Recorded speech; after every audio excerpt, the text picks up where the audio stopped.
rohani paling mulia bagi Dia Raja di atas segala raja. Segala pujian, syukur, hormat kami kembalikan ke dalam tangan pengasihan daripada-Mu Bapa. Allah yang begitu baik, Allah yang begitu mengasihi. Hari ini Tuhan, Kau sudah pertemukan mereka Bapa Singgi dengan Francisca. Engkau juga yang akan memberkati mereka. Pakai hamba-Mu Tuhan untuk menjadi saluran berkat. Sebelum kami masuk dalam acara pemberkatan, kami butuh firman-Mu berbicara kepada setiap kami. Taruhkan perkataan-Mu di atas mulut bibir hamba-Mu, dan bukan hikmat manusia yang kami mau dengar, tapi perjumpaan melalui firman-Mu itu yang akan memberkati kami, membuat terobosan yang baru menjadi sapu burung yang bagus, yang indah, yang kokoh di dalam rumah tangga. Terima kasih Tuhan, kami serahkan semua ke dalam tangan-Mu. Segala roh kuasa apapun bentuknya yang mau mengikat, yang membuat kami tidak bisa berkonsentrasi, kami hancurkan, kami patahkan di dalam nama Yesus. Ambil alih semua pemberitaan firman-Mu Bapa. Di dalam nama Yesus kami siapkan hati kami. Semua yang siap diberkati sama-sama katakan amin. Beri kemuliaan bagi Tuhan. Silakan duduk. Ada shalom, ada shalom. Kita semua siap diberkati, amin. Singgi Francisca siap diberkati, luar biasa. Kita buka firman Tuhan yang menjadi dasar ya hari ini adalah Yohanes 2 ayat 1 sampai dengan 11. Yohanes 2 ayat 1 sampai dengan 11. Apakah di monitor bisa ditampilkan? Oh, tidak bisa. Oke, saya bacakan buat saudara. Yohanes 2 ayat 1 sampai dengan 11. Judulnya adalah perkawinan di Kana. Pada hari ketiga ada perkawinan di Kana yang di Galilea, dan ibu Yesus ada di situ. Yesus dan murid-muridnya diundang juga di perkawinan itu. Ketika mereka kekurangan anggur, ibu Yesus berkata kepadanya, mereka kehabisan anggur. Kata Yesus kepadanya, mau apakah engkau daripadaku ibu? Saatku belum tiba. Tetapi ibu Yesus berkata kepada pelayan-pelayan, apa yang dikatakan kepadanya, buatlah itu. Di situ ada 6 tempayan yang disediakan untuk pembasuhan menurut adat orang Yahudi. Masing-masing isinya 2-3 buyung. Yesus berkata kepada pelayan-pelayan itu, isilah tempayan-tempayan itu penuh dengan air. Dan mereka pun mengisinya sampai penuh. Lalu kata Yesus kepada mereka, sekarang cedoklah dan bawalah kepada pemimpin pesta. Lalu mereka pun membawanya. Setelah pemimpin pesta itu mengecap air yang telah menjadi anggur itu, dan ia tidak tahu dari mana datangnya, tetapi pelayan-pelayan yang mencedok air itu mengetahuinya. Ia memanggil mempelai laki-laki dan berkata kepadanya, setiap orang menghidangkan anggur yang baik dahulu, dan sesudah orang puas minum, barulah yang kurang baik. Akan tetapi engkau menyimpan anggur yang baik sampai sekarang. Hal itu dibuat Yesus di Kana yang di Galilea sebagai yang pertama dari tanda-tandanya, dan dengan itu ia telah menyatakan kemuliaannya, dan murid-muridnya percaya kepadanya. Ada amin? Ada amin saudara? Luar biasa, Tuhan kita luar biasa. Singgi, Francisca, Tuhan kita luar biasa. Apa yang luar biasa daripada Tuhan? Dia memulai pelayanannya, dia memulai pelayanannya di dunia. Memulai pelayanan pertama yang mengadakan mujizat di dalam perkawinan Kana. Dia tidak melakukan mujizat orang buta, orang tuli, orang kusta. Dia tidak melakukan mujizat hal-hal yang seperti itu. Tetapi dia melakukan mujizat yang pertama adalah dalam perkawinan di Kana. Di kacamata Tuhan, perkawinan itu sangat sakral, perkawinan itu sangat penting, lebih daripada segala-galanya. Saudara, ini yang harus ada dalam diri setiap kita. Berapa banyak kita membatasi kuasa Tuhan, berapa banyak kita yang menguasai dalam arti kata seperti ini. Kita baru datang kepada Tuhan kalau sakit kita sudah parah, bangkrut, hutang, dikejar-kejar debt collector. Kita baru datang kepada Tuhan kalau masalah itu besar. Kita berpikir Tuhan besar dan masalahnya besar. Dan hari ini kita melihat Tuhan mau bekerja dalam perkara-perkara yang simpel, sepele sekali. Perkawinan di Kana, kekurangan anggur, itu yang terjadi. Dia mau ada di sana. Oleh karena itu, Singgi Francisca, ingat, Singgi, kaku kali kau, tenanglah. Singgi, engkau tampang orang kaya. Dia ragu-ragu dia kaya atau tidak. Saya ulang lagi, Singgi, engkau orang kaya. Atau saya rubah, engkau kaya orang. Tidaklah, engkau orang kaya.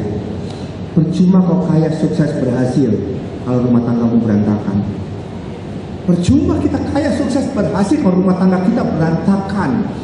Itu yang terjadi, itu poin yang pertama. Bukan masalah sakit, bukan masalah problem, bukan masalah bagaimana welcome, bagaimana rumah tangga, bagaimana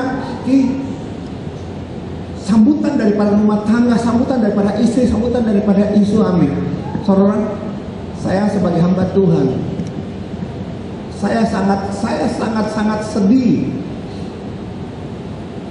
Pandemi seperti ini membuat jadwal khotbah saya berkurang karena hari Minggu saja. Tetapi telepon yang berbunyi itu membuat telinga saya panas. Dan mereka berkata, sampai kapan Pak? Sampai kapan Pak? Kita harus seperti apa Pak? Itu yang terjadi. Saya sebagai pendeta, sebagai konselor, dan saya berkata, Tuhan tahu kok, tidak akan melebihi kemampuan kita.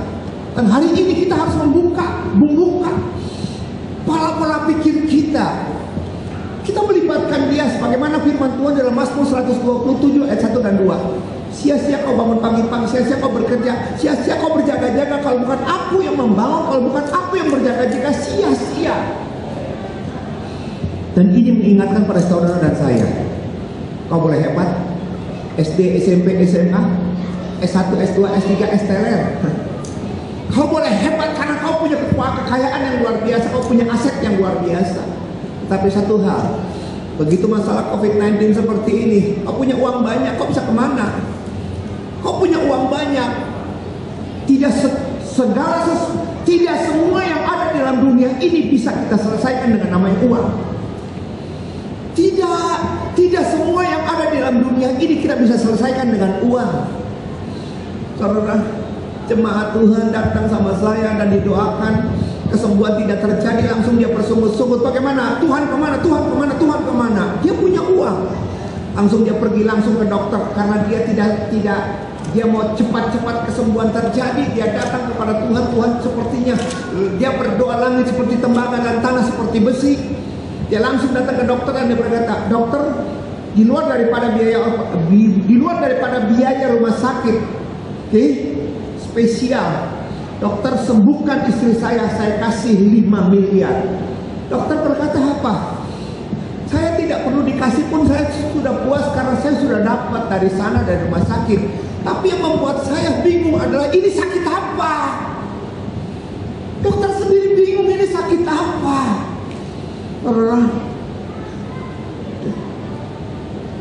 Tidak semua di dalam dunia ini bisa kita selesaikan dengan namanya uang. Hari ini kita ada di tempat ini, hari ini kita boleh sama-sama. Ingat, kenali siapa Allahmu. Dia Allah yang peduli, dia mau ada hadir di tengah-tengah kita dalam hal perkara sepele. Cuma perkawinan, cuma masalah anggur kurang, beli selesai, tapi dia mau hadir di sana. Tapi masalahnya kita tidak mengundang dia. Kita tidak mengundang dia waktu masalah-masalah seperti itu. Kita berpikir ngerepotin Tuhan. Udahlah nanti aja, saudara, dia mau. Berapa banyak orang yang datang karena kekayaannya, berapa banyak orang yang datang sepertinya dia kenal siapa Tuhan. Dan dalam keadaan seperti ini dia baru tahu siapa sebenarnya. Dia berpikir level iman dia sudah seperti ini. Begitu ada masalah seperti ini baru dia tahu, oh ternyata aku tidak seperti apa yang aku harap, apa yang aku pikirkan. Ternyata aku masih belum kenal siapa Tuhan. Saudara, dia ada Tuhan yang baik, dia Tuhan yang luar biasa. Katakan amin. Dia luar biasa, dia baik. Kalau dia baik, dia luar biasa. Kenapa dia izinkan segala sesuatu terjadi? Kita tidak pernah akan tahu. Tetapi satu hal, kita yang percaya dan kita yang firman-Nya berkata, siapa yang mengandalkan Tuhan tidak pernah akan dikecewakan. Siapa yang mengandalkan Tuhan tidak pernah akan dipermalukan. Karena janji firman Tuhan, sekali-kali aku tidak akan meninggalkan engkau dan sekali-kali aku tidak akan membiarkan engkau. Karena saudara dan saya kita berharga di hadapan Tuhan. Ada amin? Ini gak ada tepuk tangan ini. Beri kemuliaan bagi Tuhan. Engkau berharga di hadapan Tuhan. Masalah anggur saja dia peduli. Masalah sepele dia mau turun tangan. Dan dan dia mau memberkati masalah hidup dan mati. Untuk mati saja dia mau buat kita. Bagaimana mungkin dia tidak mengaruniakan berkat-berkat yang luar biasa atas setiap kita. Kenali siapa Tuhan kita. Karena kenali siapa Tuhan kita. Dia mau dikenali, dia mau saudara dan saya kita kenal siapa dia. Saudara, ini yang terjadi. Oleh karena itu, sesibuk-sibuknya libatkan Tuhan. Seringkali saya mengajar kepada jemaat Tuhan. Seringkali saya mengajar kepada jemaat Tuhan. Kamu datang waktu kamu punya problem. Kamu datang waktu kamu punya masalah. Waktu kamu problem, waktu punya masalah, waktu punya problem, kamu datang kepada Tuhan. Tetapi waktu kamu tidak punya masalah, kau tidak pernah mengundang Dia. Habis bagaimana Pak? Saya mengajarkan kepada jemaat Tuhan. Setiap pagi kita berdoa kepada Tuhan seperti daftar supermarket. Nanti malam kamu berdoa sepertinya besok kamu mati. Itu penting. Kenapa? Bersihin penghakiman buat setiap orang percaya ada di dunia dan bukan di sana. Itu yang terjadi.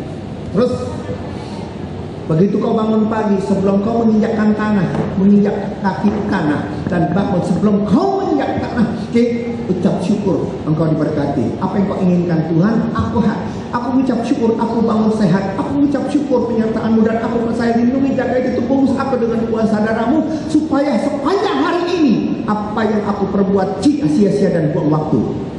Tuntun aku dalam setiap aspek kehidupan. Siapa yang kau inginkan, apa yang kau inginkan, apa yang kau takutkan, libatkan dia pagi-pagi.